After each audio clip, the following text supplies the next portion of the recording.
Here is Seema Verma.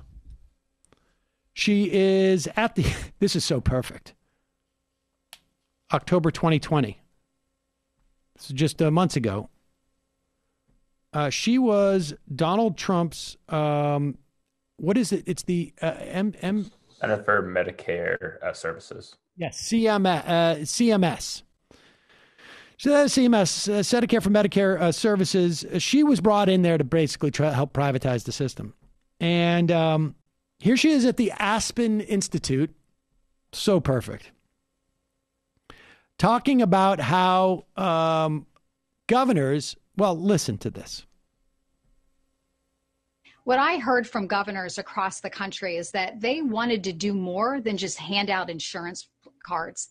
They wanted to help people rise out of poverty, help them be independent. Nobody wants to be dependent on a government program to be on the Medicaid program. They need help. They need help with their health care. And what we also saw in the data is that people that are engaged in work have better health care outcomes. We've known that for many years.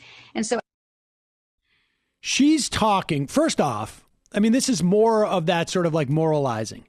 I got news for you. Medicaid, everybody I've known who's ever been on Medicaid has said it's great. Sometimes you can't find a doctor, and that's part of the problem, that you can't find a doctor that will take it. But in terms of what it provides, I have never heard anybody say, God, I wish I wasn't on Medicaid. I wish I had private insurance.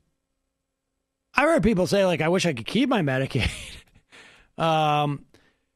There are 10 states that have asked permission and were granted waivers by Republican states, by the Trump administration, to allow those states to require people to have a job to qualify for Medicaid. So you can see the sort of the twist here, is right. They're doing a favor to people. If you can't find a job, you don't get Medicaid. You need incentive to get a job. Otherwise, you don't have health care.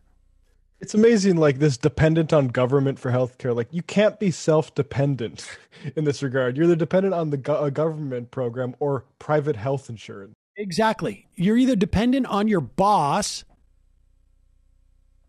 you're dependent upon a certain amount of money that you get, you're dependent upon the largesse of the insurance company, who doesn't exist, or the government. That's it. There is no self-insurance programs.